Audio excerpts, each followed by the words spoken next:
Welcome once again to GPS, God's Prophetic Surprises, another unconventional format today.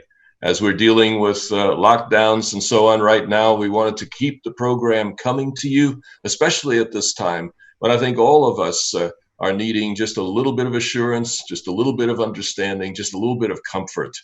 And so let's start the program and have each of my colleagues introduce themselves and just tell us just a little bit about how you're coping with the current situation. So, Viana? I'm Viana Chambers from the Calamasa Church, and I serve the children at the church, well, everyone, but especially the children. And something that has been meaningful to me during this lockdown has been finding that the families in my community were a lot more connected than I thought. And it was just such a joy to see them all over social media posting pictures of like the journey of the struggle of doing the homeschools through bonding. But that's kind of what I'm seeing most, is that like family bonding. I'm seeing a lot of people on walks. So I'm so encouraged. This has kind of been like a dream of mine, like a unicorn dream, right? To see, oh, I wish families would spend more time together. And now here we are. So that's been pretty neat. Great. That's wonderful. Philip. Good afternoon, evening, or morning, whenever you viewers watch this. We want to just thank you for having us here in your home via video. My name is Philip Milosavljevic, one of the pastors at the Loma Linda University Church. My family has been doing a lot of gardening lately, and it has been rich. My wife literally planted all kinds of things just lately: watermelon, squash, tomatoes, arugula, peppers. I mean, you name it. And we built a fence because our little 14-month-old is running like crazy, so we don't want her to go out on the street. So that's a big one for us. Awesome. Yeah, my wife's been doing a lot of gardening lately too, even brought in a couple loads of manure. And so it's been smelling quite gardeny anyway. Guilherme. Yes, so I'm Guilherme Borda, and one of the ways I guess I've been coping during this time of pandemic is family. I think it must be probably hardest for those of us who probably are at home by themselves, right? But fortunately, I have my wife and my son, so I always have a company, and that has been very, very helpful. So I think we need to think and pray for those who don't have that opportunity, right? Who are at home, or maybe feeling lonely. I think many people have already been feeling lonely for a long time, right? And I think this has just even exacerbated that issue. But so just one thing also I wanted to throw out there, so we may think about those who are maybe going through loneliness.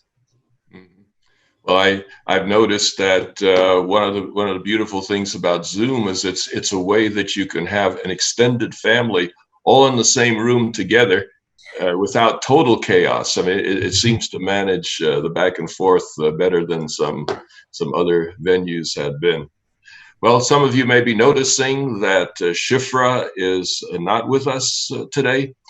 She was planning to be up until just a little while ago, but there's been a death in the family, and she is needed there with her family at this time, and we appreciate very much all that she's contributed in other programs, and we'll be seeing her again soon, I believe.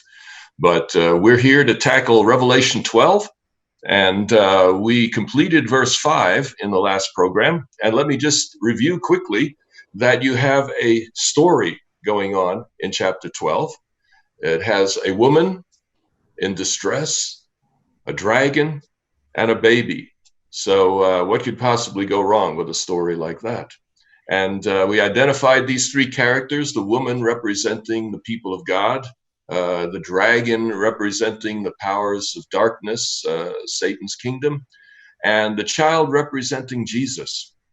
So you can see echoes in verses 1 to 5 of Jesus as a baby being threatened by Herod, the representative of the Roman Empire, and also by Satan in the temptations and at the cross. And at the end there, in the story, all three characters get together. The dragon is waiting to devour this baby as soon as it's born. And then the baby vanishes, ascends up to heaven. So the big question right now is, what's the dragon and the woman going to do? Where are they going to go from here? And to find that out, we go to verse 6. And I would like Philip, if you don't mind, to read verses 6 and verses 14 together, because they are deliberately parallel in the book of Revelation. All right. I'm reading from the English Standard Version, and here it says, "And the woman fled into the wilderness, where she has a place prepared by God, in which she is to be nourished for 1260 days." Verse 14. "But the woman was given the two wings of the great eagle, so that she might fly from the serpent into the wilderness to the place where she is to be nourished for a time and times and half a time." All right. So you can see that the two verses are pretty similar, and how they function in the chapter is that verse 6 shows you where the woman goes after the incident with the dragon. She flees out into the wilderness, and then the story leaves the woman there and moves to another place, as we'll see in a moment. And the dragon does not follow her. The dragon follows the baby. And so the story then takes place in heaven for a number of verses. Verse 14 brings us back around to the woman, and the story of the woman continues from there. So we'll spend more time with verse 6 when we get to verse 14 a little bit later on in this series of programs. But the purpose of the wilderness is to protect the woman at this time. So let's go to verses 7 to 9. And Viana, would you read those for us? Yes, I'm reading from the New Standard Version. "And war broke out in heaven. Michael and his angels fought against the dragon. The dragon and his angels fought back, but they were defeated, and there was no longer any place for them in heaven. The great dragon was thrown out, that ancient serpent who is called the devil and Satan, the deceiver of the whole world. He was thrown down to the earth, and his angels were thrown down with him." Oh, the story gets wilder and wilder. I noticed a little disappointment in my colleague's face, because I was going to ask you a question, and you just raring to answer it, weren't you? It mentions a period here, and we'll come back to it later, but it mentions 1,260 days. Yeah. And the question I just wanted to toss out to whoever wants to tackle that, what does that have to do with Daniel 7? Because in Daniel 7, you have a period like that. Anyone want to tackle that? Well, the dates we know parallel a significant date in 538 AD, and then another date in 1798 AD. And we kind of get the understanding of where these dates begin going back to Daniel 7. So if we were to go to Daniel 7, I'll have to pull that up really quick. But so you're saying that as you understand the history, that requires the two to be talking about the same thing. Yes. Okay. There you have the four beasts and the Ancient of Days, the Son of Man given dominion, and then Daniel's vision is interpreted, and there starts to be this clear picture that emerges and why those dates emerge and what happened exactly. All right, guess we'll have to get back to Daniel 7 when we come to verse 14. Yeah, that's a good suggestion. Guillermo, you were going to say?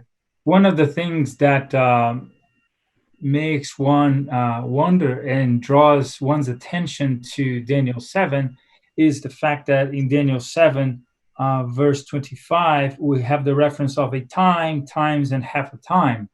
which is, we also find that in in chapter 12 of Revelation, in verse 14, right, where we have a time and times and half a time. So that same specific phrase definitely makes one think, hey, should we consider these two together, right?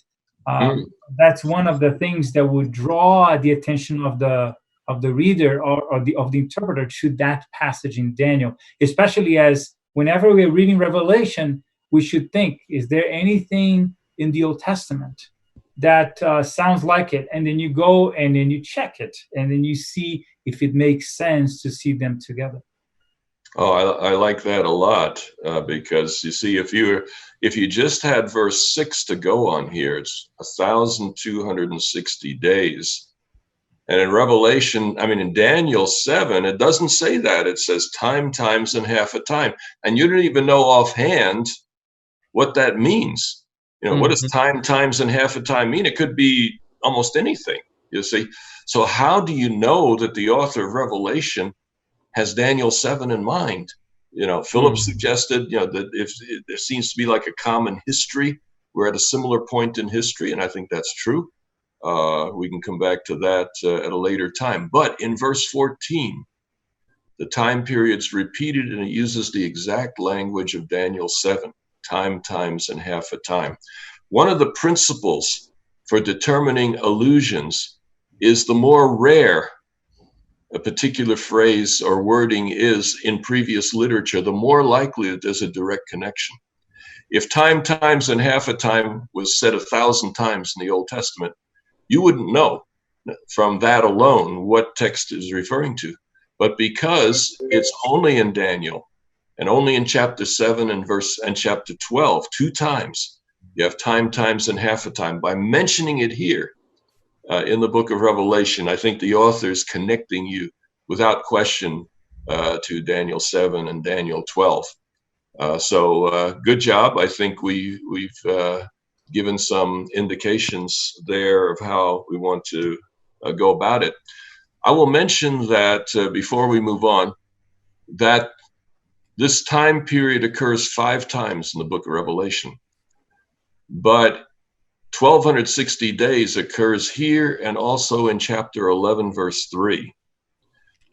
Then you have time, times, and half a time in 12:14, and then you have a third period, 42 months. That's right. 42 months is in 11:2 and 13:5. So you have the period 5 times, and the interesting thing is, whenever it's 1,260 days, it's about the people of God. Whenever it's 42 months, it's about the enemies.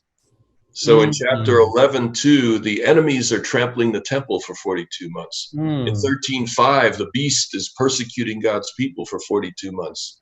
Here, God's people are fleeing into the wilderness for 1,260 days, and the 2 witnesses testify in sackcloth for 1,260 days. So it's just enough of a pattern that there must be something to it. But just calling attention to that. When we get to verse 14, we'll have more to say about these things. But coming back to Viana reading to us about the war in heaven.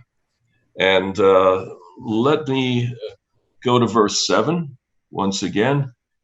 For the NIV, New International Version, there was war in heaven. Michael and his angels fought against the dragon, and the dragon and his angels fought back.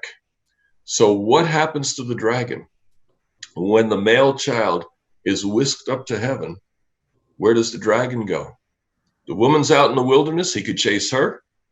Child goes up to heaven, he could chase him. Clearly, the dragon goes up to heaven because we find him there next. So as the story progresses, the dragon follows the male child to heaven. And when we get to heaven, where's the male child?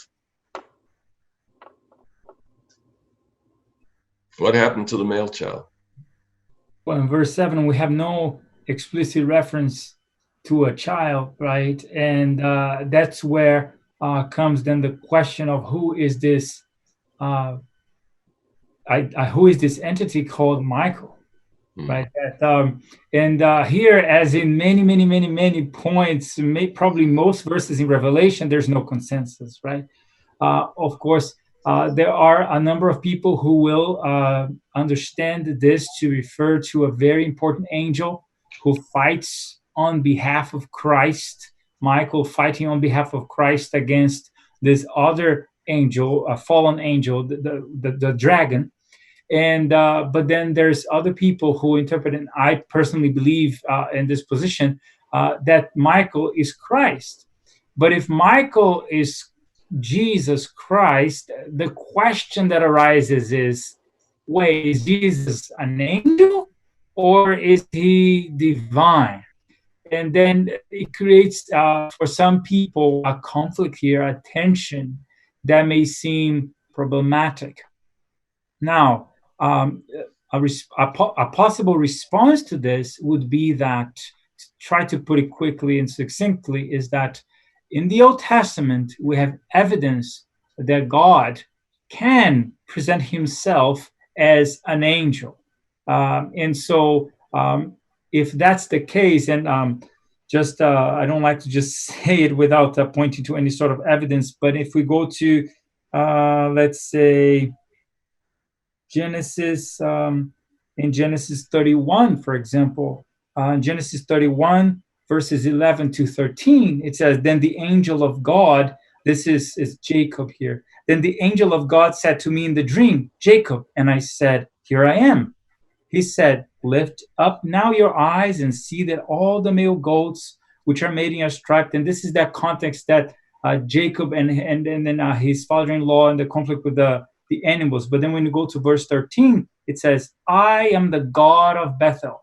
Mm-hmm. So you have that angel of God speaking to Jacob, and then you have this phrase, I am the God of Bethel, where you anointed a pillar, where you made a vow to me. And the verse continues. That's just one of the places, but there's other examples, like in Exodus 3, the angel of the Lord appeared to him. This is Moses. And then in verse 4, when the Lord saw that he turned aside to look, God called him from the midst of the bush. It seems to be here that God is that angel of the Lord. And those are just two instances. I don't want to take too much of the time, where it does seem that God is presenting himself to human beings as an angel. And that's one of the responses I would say. It doesn't mean that this is what it is. Michael has to be Jesus because of these verses that I'm pointing in the Old Testament. I'm not presenting a complete case. All I'm saying is that this just makes it that it is reasonable, a reasonable alternative. It happens to be the one I choose, but there's much more to it. Do you think it's possible that before Jesus became human, he may have manifested before the heavenly hosts as an angel? Is that a possibility here? Jesus, the interesting thing about Jesus and his role in the Trinity, it seems to be that Jesus is the person in the Trinity that relates to the creatures, sometimes in creaturely form. Right? Jesus is the one that came in human form to save us. And there's other texts, and many people will make the case that Jesus is the angel of the Lord. If that's the case, it does seem to be that as in his role of the Trinity, in the Trinity, Jesus is the divine person that sometimes manifests himself in a creaturely appearance. So I think that is indeed possible. Of course, it is a discussion that may be quite long, but I do think that this is a possibility. All right. I think Philip has something to share on that. Yeah, I think I agree with Guilherme on that Jesus is pointed to in this. And there are two things that kind of come to my mind when we think about this. If we just break down the name Michael itself, Mikael, so El being just a very generic form of the term God, and then Mika, who is like. And so just simply adding those two together, the definition of Michael is who is like God. Mm-hmm. Why would an angel be given a term, a name like this? Who is like God? Could an angel ever be like God? No way.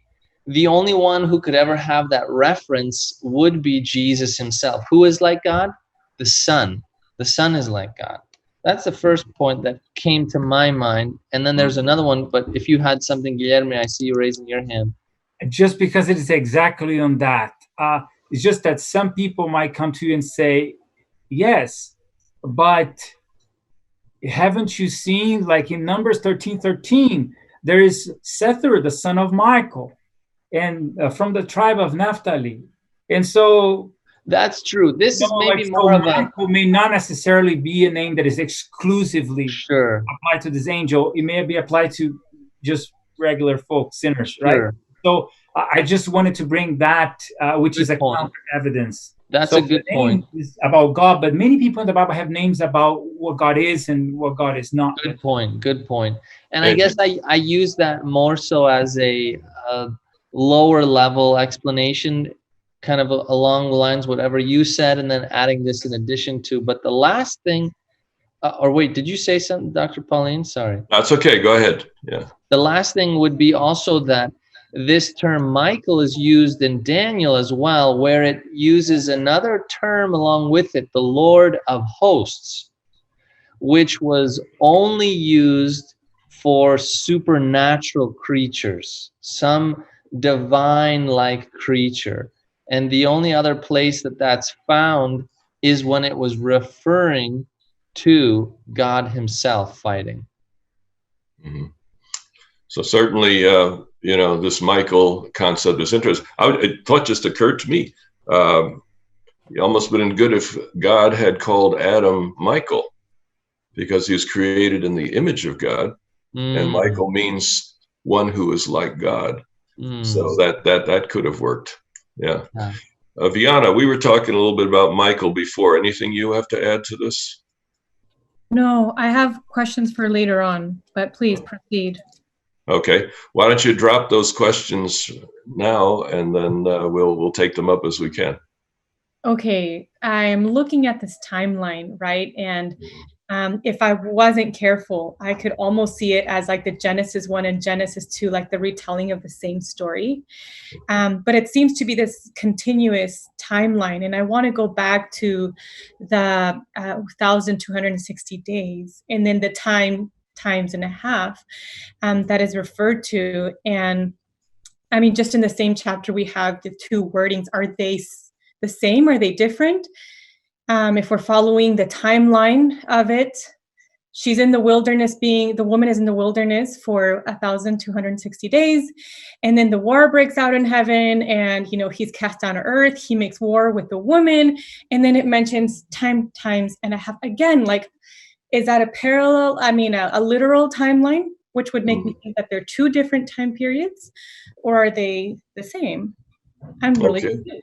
Yes, and that I think sets the table for the larger picture. Let's get to that in just a moment. But let me just share one thing that for me is helpful on Michael, and then we'll come back to the issue of the timeline, because I think you're absolutely right. That's critical to the story here in chapter 12.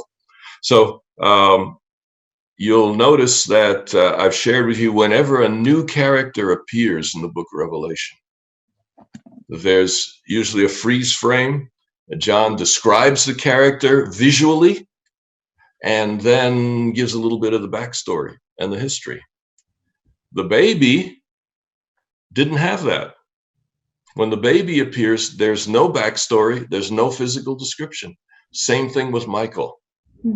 And so I conclude from that Michael is not given a backstory and a description, because he's already appeared in the book already. And as the great leader of the war against the dragon up in heavenly places, he could be, in my view, none other than Jesus Christ. And interpreting him as Jesus Christ is a natural from a Christian perspective. But that little piece of evidence, I think, for me, is the clincher to see Michael in that way. The Jews looked at Michael, interestingly, in the Talmud and other places, where he was kind of the savior of the Jewish people, this chief warrior of sorts. I wonder, if they would ever even dare put any kind of messianic picture to Michael, as we've kind of culminated it with it being Jesus itself. Well, what often happens in Judaism of the period just before the New Testament is there were 4 archangels and 7 archangels. There were different accounts. Some writings say 4, some writings say 7, and each of them had a name.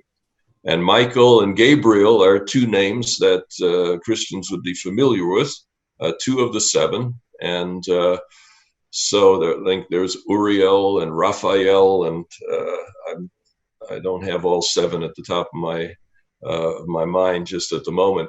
But Gabriel and Michael were 2 of these archangels in the Jewish tradition. But the revelation here does, I think, set it up in such a way that this would appear to be Jesus Christ. But that raises the interesting timeline. If the ascension of Jesus in verse 5 leads to verse 7, and then in verse 10 we will see the enthronement of Jesus. Just skimming really quickly, Jesus ascends to heaven 40 days after his resurrection. And then 50 days after his resurrection, 10 days later, is Pentecost. And there's a lot of reason to see Pentecost behind Revelation 4 and 5, the enthronement of Jesus there. So if verse 10 is the ascension of Jesus, the enthronement of Jesus, and verse 5 through 7 shows the ascension of Jesus, then in between must be also within that timeline, would be my suggestion. And you will notice that in verse 10, the dragon is thrown down at the time of Jesus' enthronement that is mentioned there. You have the throwing down of the dragon. So we'll have to come back to this in the next program because our time is running short.